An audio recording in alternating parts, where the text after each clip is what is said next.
si Buddy Dodong tol, abang-abang lang kayo. Hindi ko muna sasabihin kung saan ko nilagay. Matuntun naman ng kalaban.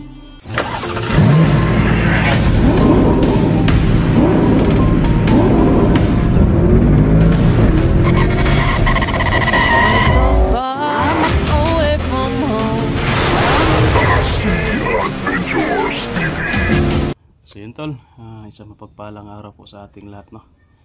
So kalabas na po kami mga idol, nakauwi na po kami. Sa video na ito mga idol, dito lang muna tayo sa kubo, no, kasi binisita ko dito para linisan. Sobrang ano na dito, parang abandoned haunted house na to.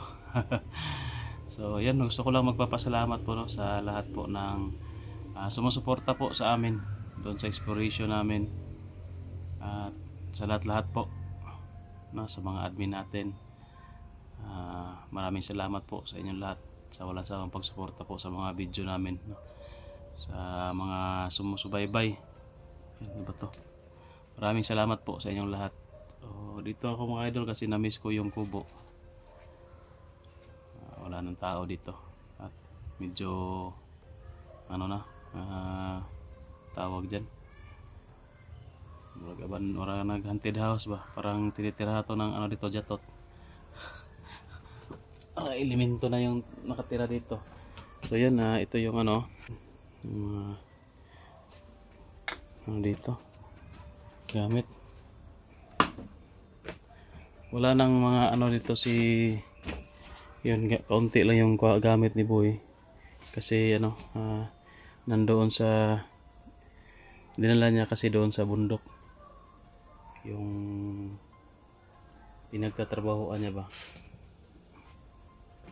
yung hindi pa siya nabihag kasi mayroon siyang ano doon, yung pinatrabaho sa kanya na lupain, no, nagtando siya ng mais doon, pero hindi ako nakapunta doon, siya lang yung nakapunta at pauwi-uwi lang siya dito. Pero timing po, no, nga ano, pinagmanmanan na pala siya dito at dito pala siya nakakuha. So ito pa yung ano, yung nilagay dito ko to na ano, yan, ano pa, buhay pa yan. Ito medyo magulo pa dito banda mga tol, you know? Yung kusina na yung ano natin, dirty kitchen, magulo. Yung paligid masukal na, kailangan na siyang bunahon. Yun, ano tayo, paapoy tayo pero nawala na. Sa loob nilinis ko kasi ito sa loob tol.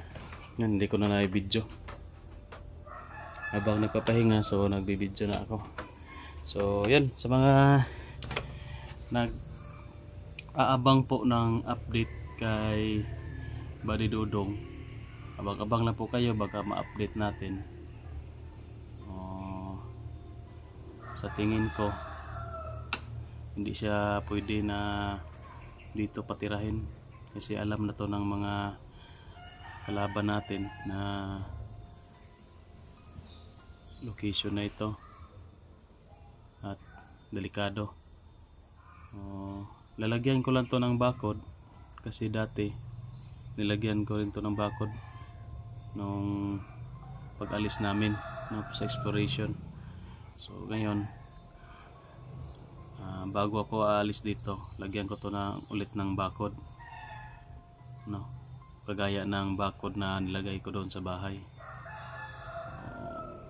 Pero kailangan pa natin mas palakasin pa yung bakod, no. So mamayang hapon siguro or mamayang gabi pupunta na tayo doon, bibisita tayo kay Haring Lipaos. Pero sa tingin ko, iwan ko lang kasi medyo makulimlim din yung kalangitan mga tol, you know? Baka uulan. Kung hindi uulan, mamaya siguro lalakad tayo, pupunta tayo doon, bibisita tayo kay Haring Lipaos at kumustahin lang po natin, no? At hihingi tayo ng tulong para dito kung anong mas magandang gawin dito na hindi malapitan ng kalaban. So si Buddy Dodong tol, abang-abang lang kayo. Hindi ko muna sasabihin kung saan ko nilagay, baka matuntun naman ng kalaban, pero siguro mamaya interviewin natin. No, hintayin ko lang sila, no, sila Utol at siya si Art, kung gusto ba nilang mag-interview kay Dodong, no, mag-update kay Dodong ba. Pero sa ngayon, sa video na ito, hindi muna tayo mag-update. Ito lang, nililinis ko lang kasi namimiss ko yung kubo, wala nang nakatira. At tinitingnan ko na rin yung paligid, no, pinamasdan natin, baka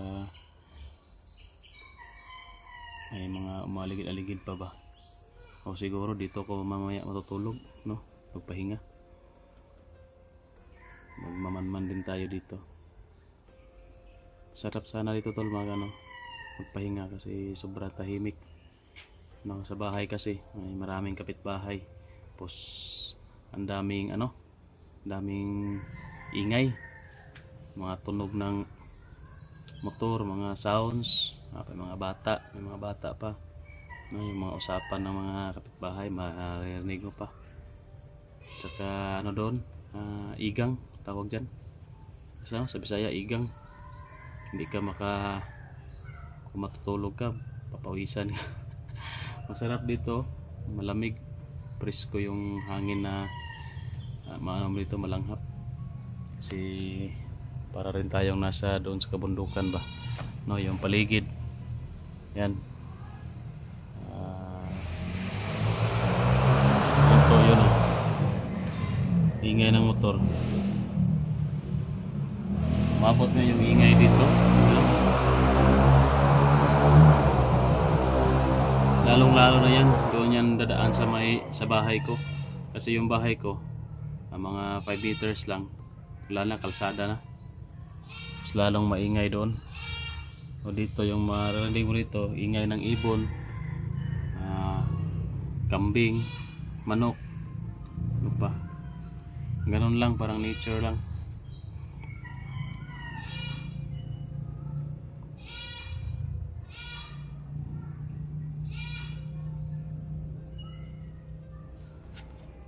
Yun tol, si Buddy Dodong nagpapahinga pa siya, no, pinapahinga natin. At sa lahat po, no, iwan ko kung anong gagawin natin doon kay Buddy Dodong, kasi malaki pa yung problema natin tol, yung motor natin hindi pa nakuha natin, no? Pag-iipunan pa natin para makuha natin yun, no, kasi para akong naninibago na mag-commute mahirap yan kapag mag-commute ka dito, abutan ka ng ilang oras bago ka makasakay, kasi wala nang dito, medyo bundok na, kasi wala na masahero ba. Kailangan dito talaga may motor ka para pag madalian makaalis ka, makalakad ka, kung meron kang lakad na pupuntahan, mabilis ka lang makarating kasi may motor ka.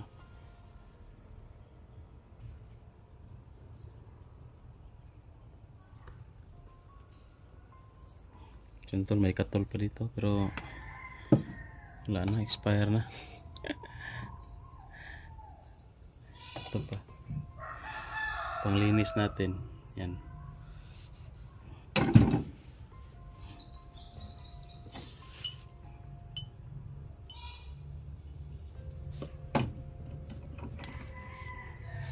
Mamaya tol, ipapasok ko to sa loob. Inalis ko lang kay parang binabahayan na ng lamok, tapos nawala na yung ko, paapoy ko dito sa labas. Paapoy yan muna natin tol.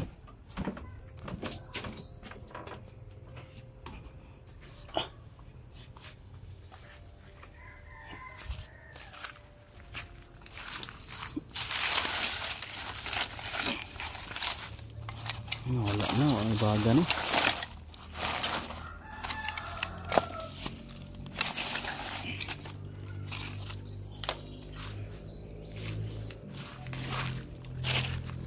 Wala na yung kuwan.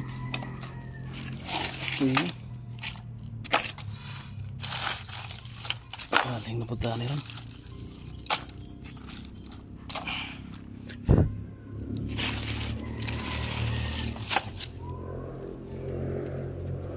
So yun, sa lahat po nang nag-alala po sa atin, no, doon sa exploration, maraming salamat po.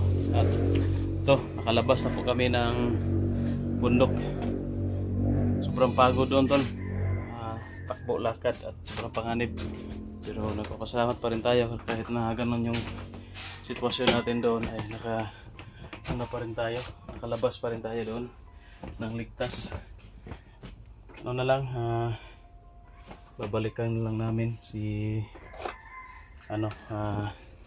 boy doon siguro pagkalipas ng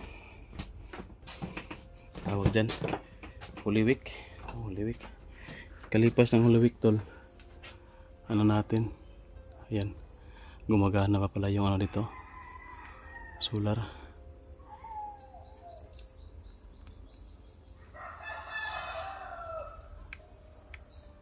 Ayan, gumagana pa. Ito yung remote.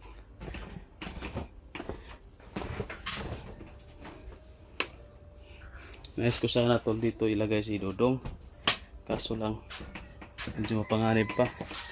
Kailangan pa natin ng malakasang dito, bakod, para hindi makapasok yung mga kalaban natin, kasi alaman lang area na ito.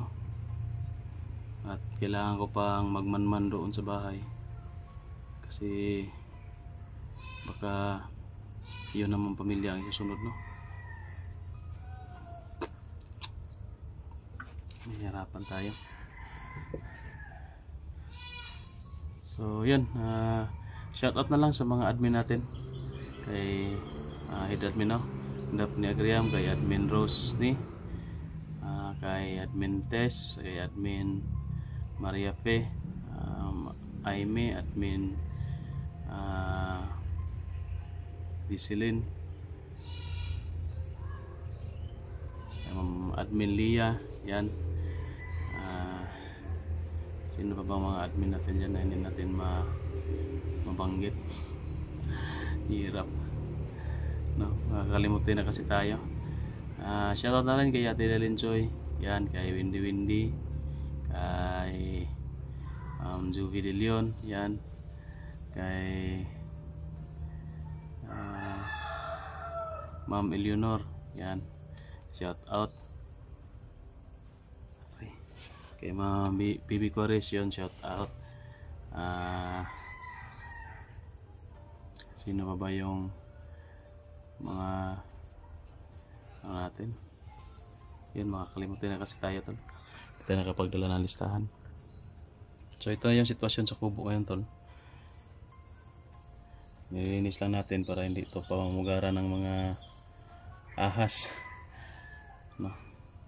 So mamaya magano tayo,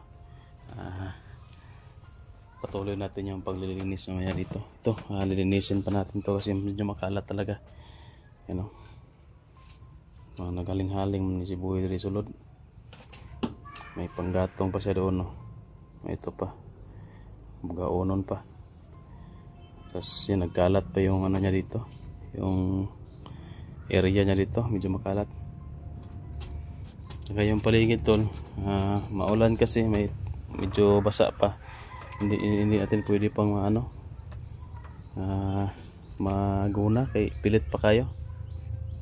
So ito na lang yung itak ko dyan, yung paligid na lang yung natin, basan, para malimpyo-limpyo pag gamay, no, yung palibot.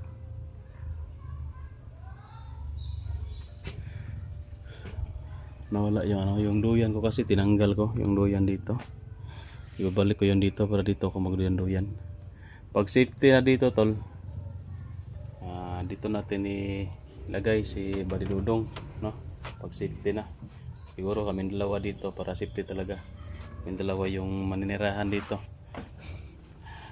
At kailangan nating masugpo yung yung mga kalaban natin para wala nang manggugulo dito. Kaya hindi natin titigilan yon hanggat hindi maubos lang lahat, lalo na yung mga mga commander. So po natin, no, nadali pala natin si si Commander Lobo. So, yung iba nagsabi si Joker daw yun. Hindi yun si Commander Joker, si yun, si Commander Lobo yung nadali namin. At yun yung nangyari tol, nakuha na sana namin si Boy, kaso biglang dumating si Commander Lobo. Kaya malakas din yung orasyon niya, sakit sa katawan kapag matamaan ka, no, malagpot ka ba. Pero buti na lang nasabay-sabay namin na nadali rin namin. Pero si Boy, pinatakas niya, sayang yun. Tapos si din tol, si Brad Pitt, no, nung palabas na kami sa location, nasagupa din namin. Papasok siya, may dalang sako, no, may laman. At sabay-sabay din naming akala ko kasi lang, yung nilapitan ko siya, tinawag ko pa siya tol, no, sa pangalan niya, para kasi siya lang nag-iisa baka lang ba, tawag dyan, nagbalat kayo lang ba, no, baka hindi siya na-hypnotize, baka hindi na-hypnotize at pwede natin makausap.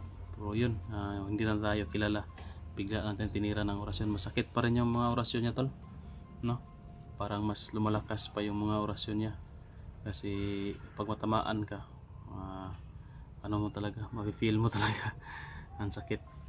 Kaya sa mga palad kasi mahina na kasi kami, wala kaming kain na uhaw, pagod na rin, no.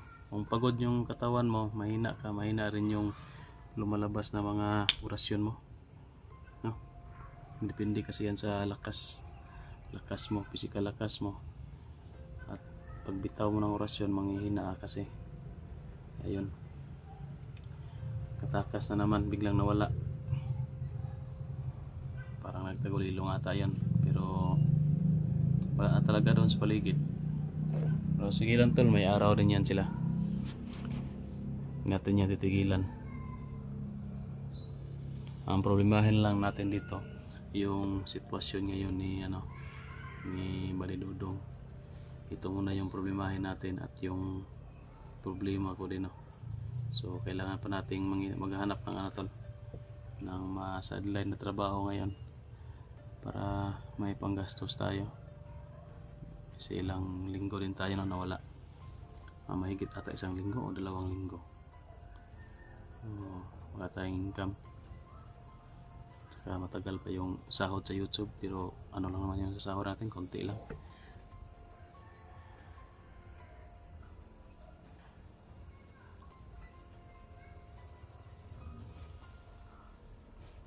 Ibalik na natin to.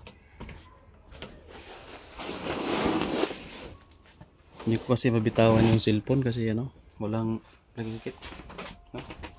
Hawakan lang natin. Ito lang yung vlogging kit natin, no? Yan, no? Hindi siya pwedeng bitawan, matumba man. Bit-bit lang natin, ganyan.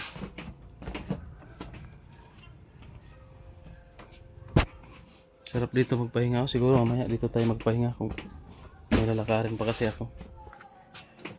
Maghanap pa tayo na pwede masadlainan, no? May kakausapin pa para makapag-sadline tayo ng trabaho. Libor-libor ba? So yan tol, ito lang po muna, no, yung update natin. Abang-abang lang kayo sa update natin kay Balidudong, no. Saan ko ba yun i-update? Hindi ko talaga yung bibidyohan kung saan ko sa ilagay. Siguro maghanap lang kami ng area na pwede naming ma-updatean sa kanya, no? Na pwede naming ma-video, pero hindi doon sa pinaglalagyan natin sa kanya, kasi delikado. Pagka matunto na naman ng kalaban, mapahamak na naman, kagaya kay Boy. Talagang nangihinayang ako kay Boy tol. Siguro babalikan ko kaagad doon, no? Kawawa yun ba, sobrang wala, may nabasa pa ako sa comment na walang walang bihis-bihis. Aray. Wala nang bihis-bihis, nangangamoy na yon kasi walang bihis, meaning wala ding ligo-ligo. So sobrang amoy na ni Boy. Kailangan nating matulungan siya at maano natin yung kalagayan nila ni Brad Pitt. So babalik pa rin tayo doon tol, makipagsapalaran pa rin tayo doon para iligtas si Boy. So hanggang dito lang muna yung video natin tol. Kailangan ko pa itong ayusin para ano to, wala yung mga lamok dito, kailangan ko pa magpa-apoy dyan at malinisin to para naman pagbalik ni Boy dito maayos pa rin yung matitirhan niya dito tol. Ano pa rin tayo, positive pa rin tayo na makuha natin si Boy ng ligtas, may ligtas natin. Ano pa rin tayo, hindi tayo mawawalan ng pag-asa. Yan, thank you po. Please share sa video natin tol. Bye bye. Ingat po kayong lahat. God bless.